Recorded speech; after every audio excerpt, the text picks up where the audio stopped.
Section 2. Building a strategy for migration.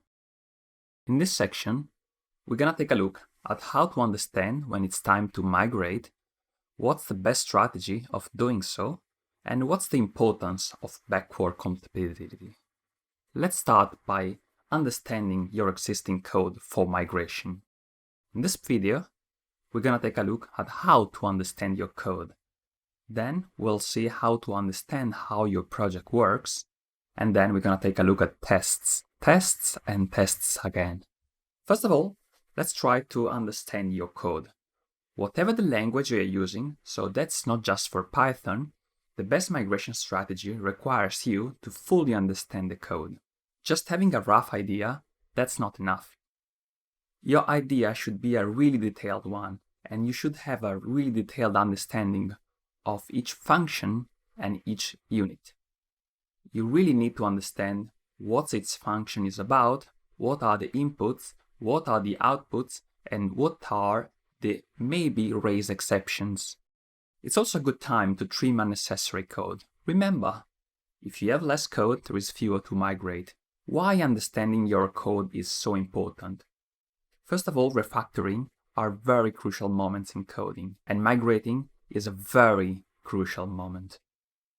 Then the migrated code should do exactly what the current one does, and actually must do exactly what the current one does. So it's extremely important that it functions the same way. From the same input, it spits out the same output. So how you can understand your existing code?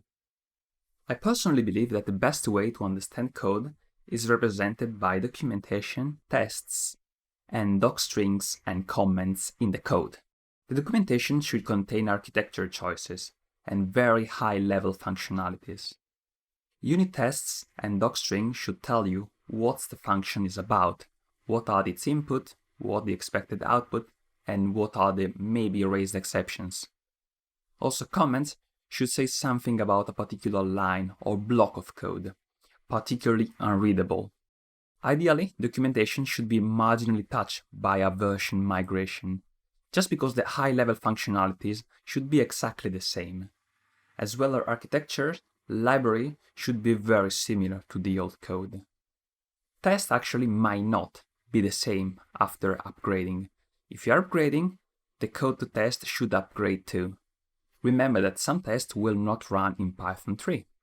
The code will surely be upgraded and will definitely be changed.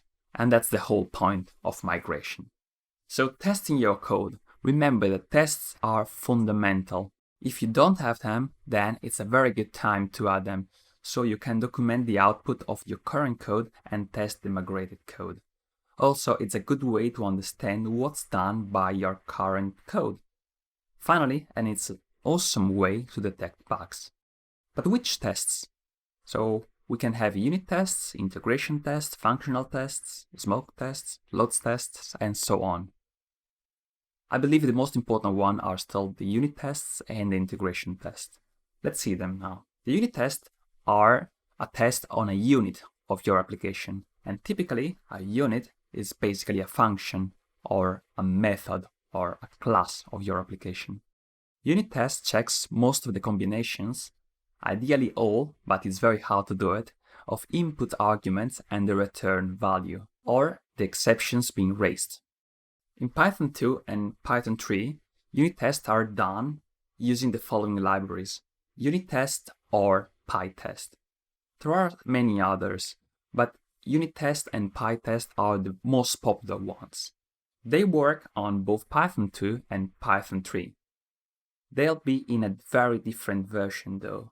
Still, if you are in Python 2, you are in a very good state because you can migrate even the tests altogether with your code.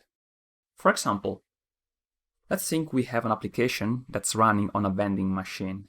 It accepts coins and computes the change to give back to the user. The change is in coins as well, and the allowed coins in our vending machine are just 1, 10, and 20 to make it simpler. This can be the Python 2 code we want to migrate. As you see here, we have three functions. First of all, we have a set of the allowed coins. 1, 10, and 20. Then we have a function that counts the coins in. Given a list of coins, we have return of the coins coming into the function. Then we have a function for computing the total change. Given the total money in and the purchase price of the item we purchased at the vending machine, we can return basically the change. And at this point, we have the function that computes how many coins and which value of each coin we should give back. If we should give back 100, for example, we can give back 5 pieces of 20. Okay? As you can see here, that's a Python 2 code, because we are dividing the money we have to go back by the column value. Okay? And that's an integer division in Python 2. So if we have to go to give back 50 and the current value is 20, this will return 2. So 2 pieces of 20. In the next iteration of the for loop, we're gonna have 10 divided by 10. So 2 pieces of 20 and 1 pieces of 10. But what's going on in Python 3? In Python 3, this division is a floating point division. So the return coins will be 2.3. And that's not correct for a vending machine. Let's see now the tests.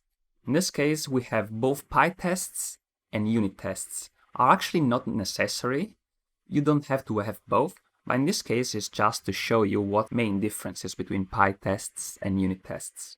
In PyTests, we have assertions. So we're gonna test that check coins within valid coins counts the right way and raise the error, the proper error, if something goes wrong here. The same happens for unit tests.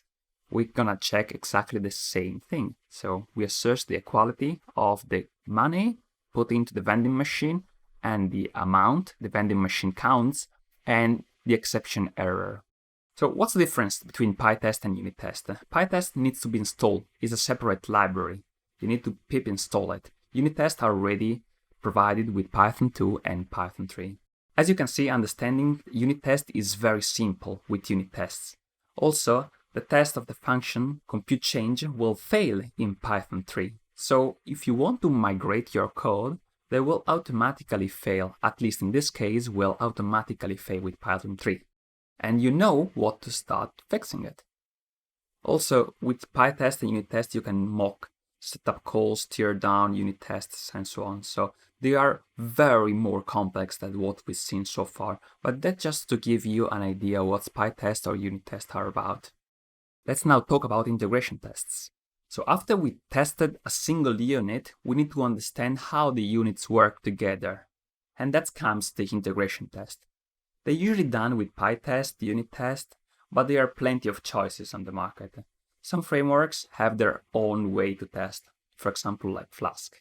What's the integration test for our case? In our case, the integration test would be a setup class where we can have a purchase of 7 items. We can put in 62 currencies and we expect back 55, since 62 minus 7 is equal to 55.